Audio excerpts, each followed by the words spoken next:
ലോകത്തിലെ ആദ്യ കാർ ഉണ്ടാക്കി അത് എല്ലാവരുടെയും മുന്നിൽ വെച്ച് ഓടിച്ചു കാണിച്ചപ്പോൾ അതിനെ ഒരു വൻ പരാജയമെന്നാണ് എല്ലാവരും വിളിച്ചത്. എല്ലാവരും ആ വണ്ടിയെയും അതുണ്ടാക്കിയ ആളെയും കളിയാക്കി. പക്ഷെ അവരുടെ എല്ലാം വായടച്ചത് ഒരു സ്ത്രീ ആയിരുന്നു. ലോക ചരിത്രത്തെ തന്നെ മാറ്റിയ ഒരു സ്ത്രീയുടെയും ആ കാറിന്റെയും അതുണ്ടാക്കിയ ആളുടെയും കഥ കേട്ടാലോ? Welcome to captain brand. 1880കളിലെ ജർമ്മനി. ഒരു ചെറിയ പട്ടണത്തിലേക്ക് കുതിരകളില്ലാത്ത ഒരു വണ്ടി തന്നെ ഓടി വരുന്നു. ഇത് കണ്ട് ആളുകൾ പരിഭ്രാന്തരാകുന്നു. കാരണം അന്നേ വരെ അവർ ആരും സ്വയം സഞ്ചരിക്കുന്ന ഒരു വണ്ടി കണ്ടിട്ടില്ലായിരുന്നു. ആ ഗ്രാമത്തിലേക്ക് ഏതോ ഒരു ദുർമന്ത്രവാദിനി വരുന്നുവെന്നാണ് എല്ലാവരും കരുതിയത്.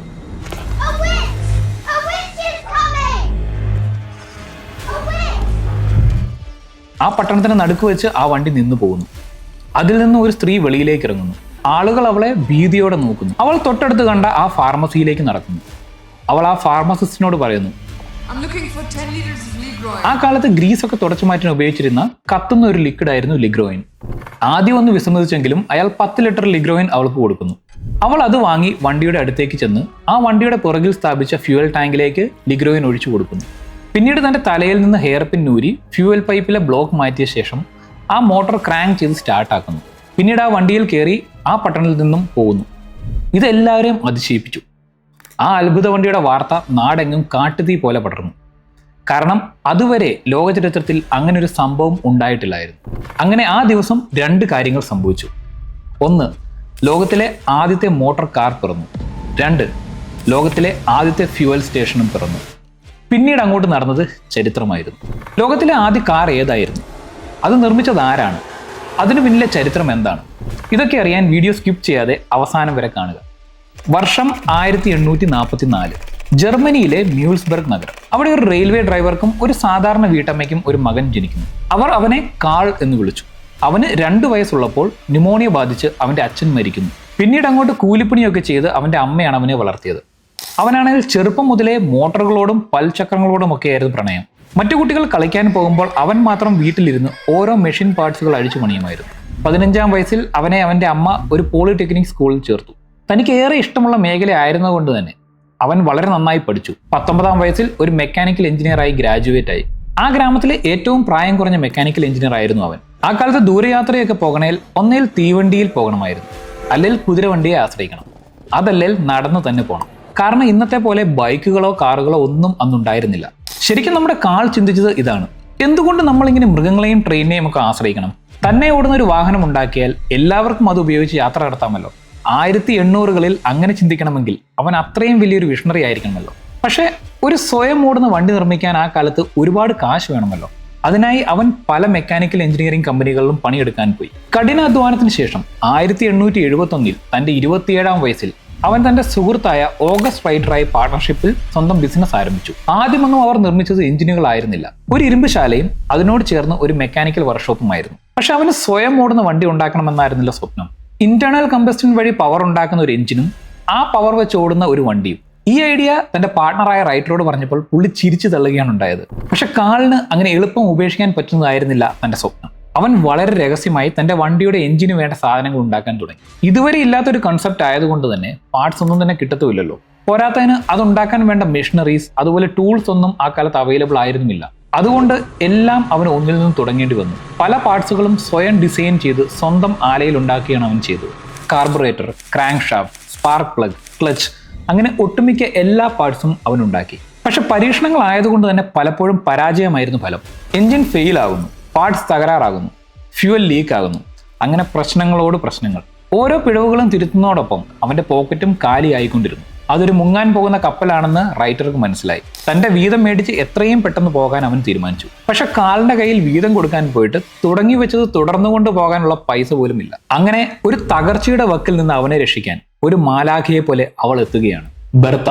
തന്റെ ഭർത്താവിന്റെ സ്വപ്നത്തിൽ അവൾ അടിയുറച്ച് വിശ്വസിച്ചു. അതിനായി അവൻ കഷ്ടപ്പെടുന്നത് അവൾ കാണുന്നുണ്ടായിരുന്നു. പല രാത്രികളിലും പരാജയപ്പെട്ട് ഗ്രീസിലും ചെളിയിലും കുളിച്ചു വന്ന അവന് ധൈര്യം പകർന്നു നൽകിയിരുന്നതും എൻകറേജ് ചെയ്തിരുന്നതും അവളായിരുന്നു. തന്റെ ഭർത്താവിന്റെ ശ്രമങ്ങൾ പാഴാക്കാൻ അവൾ അനുവദിച്ചില്ല. സ്ത്രീകൾക്ക് ലീഗലി കോൺട്രാക്റ്റുകൾ സൈൻ ചെയ്യാൻ അധികാരമില്ലാതിരുന്ന ആ കാലത്ത് ബെർത്ത തനിക്ക് സ്ത്രീധനമായി കിട്ടിയ തുക ഉപയോഗിച്ച് റൈറ്ററുടെ കയ്യിൽ നിന്ന് റൈറ്ററുടെ വീതം വാങ്ങി കാളിനെ ആ ബിസിനസിന്റെ മൊത്ത അവകാശിയാക്കി. അവന്റെ സ്വപ്നങ്ങൾക്ക് ചിറകുകൾ നൽകി. എല്ലാവരും അവനെ സംശയിച്ചപ്പോഴും കളിയാക്കിയപ്പോഴും അവൾ അവനെ പൂർണ്ണമായി വിശ്വസിച്ചു. അങ്ങനെ ബെർത്ത പകർന്ന ധൈര്യത്തിൽ 1885 കാൾ തന്റെ സ്വപ്നമായ സ്വയം ഓടുന്ന മോട്ടോർ കാറിന്റെ നിർമ്മാണം പൂർത്തിയാക്കി. 1886 അതിന്റെ പേറ്റന്റും എടുത്തു. ജൂലൈ 3, 1886 കാൾ ആ വണ്ടി എല്ലാവരുടെയും മുന്നിൽ ആ വണ്ടിയുടെ ടോപ്പ് സ്പീഡായ 10 മൈൽസ് പെർ അവറിൽ ഓടിച്ചു കാണിച്ചു. 3 വീലുകളുള്ള ആ വണ്ടി ചലിപ്പിച്ചിരുന്നത് സിംഗിൾ സിലിണ്ടറുള്ള ഒരു എഞ്ചിനായിരുന്നു. എഞ്ചിൻ പ്രവർത്തിക്കുമ്പോൾ നല്ല ഒച്ചയുണ്ടായിരുന്നു. വണ്ടി കിടന്ന് വിറയ്ക്കുമായിരുന്നു. ബ്രേക്കുകളൊന്നും ശരിക്കും വർക്ക് പോലും ചെയ്യുന്നില്ലായിരുന്നു. എങ്കിലും ഒരു 100-200 മീറ്ററൊക്കെ ആ വണ്ടി ഓടുമായിരുന്നു. പക്ഷേ ലോകം അങ്ങനെ ഒരു വണ്ടിക്കായി തയ്യാറായിരുന്നില്ല. അവർ അതിനെ കളിയാക്കി. ഒട്ടും പ്രാക്ടിക്കൽ അല്ലാത്ത എന്നാൽ ഏറെ അപകടകരമായ ഒരു കളിപ്പാട്ടം. എപ്പോൾ വേണമെങ്കിലും നിന്നു പോകാം, ആക്സിഡന്റുകൾ സംഭവിക്കാം, ഒട്ടും റിലയബിൾ അല്ല, ബ്രേക്ക് ഇല്ല, ഇടയ്ക്കിടയ്ക്ക് ഫ്യൂവൽ നിറയ്ക്കണം, എന്തെങ്കിലും കേടുവന്നാൽ അത് റിപ്പയർ ചെയ്യാൻ പണിയറിയാവുന്ന ആരുമില്ല, കഷ്ടിച്ച് 2 പേർക്ക് സഞ്ചരിക്കാവുന്ന വണ്ടിയിൽ ഒരു റിപ്പയറുകാരനെയും കൊണ്ടുപോകേണ്ട അവസ്ഥ. ഇതൊന്നും വേണ്ടാത്ത കുതിരവണ്ടി ഉള്ളപ്പോൾ എന്തിന് ഇങ്ങനത്തെ ഒരു വണ്ടി മേടിക്കണം? അങ്ങനെ പല രീതിയിലും ആളുകൾ ആ വണ്ടിയെയും കാളിനെയും കളിയാക്കി. കാൾ ഇമോഷണലി തകർന്നു. ആ വണ്ടിയെ അവൻ പോലും സംശയിക്കാൻ തുടങ്ങി. അങ്ങനെ ഒരു തകർച്ചയുടെ വക്കിൽ നിന്ന കാളിനെ സഹായിക്കാൻ ആ മാലാഖ വീണ്ടും എത്തി. ബെർത്ത.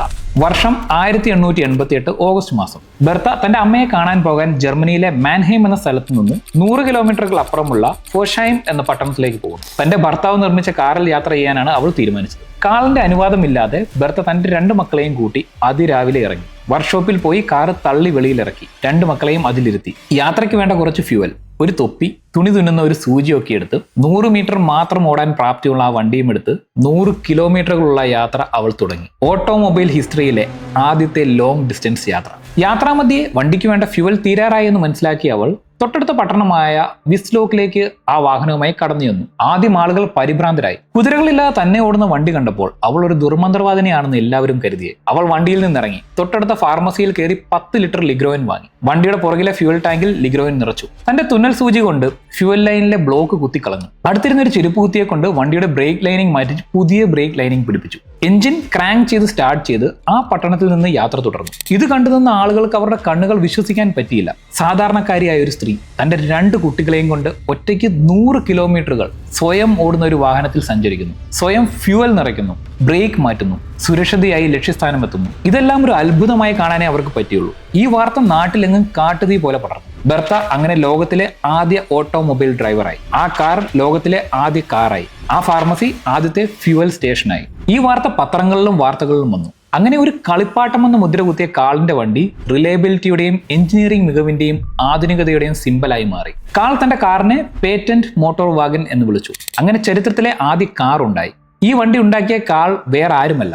അയാളുടെ ഫുൾ നെയിം കാൾ ബെൻസ്. അയാളുടെ വൈഫ് ബെർത്ത ബെൻസ്. ആ car company Benz and company. അതെ ഗൈസ്, ഇന്നത്തെ നമ്മുടെ മെഴ്സിഡീസ് ബെൻസിലെ അതേ ബെൻസ്.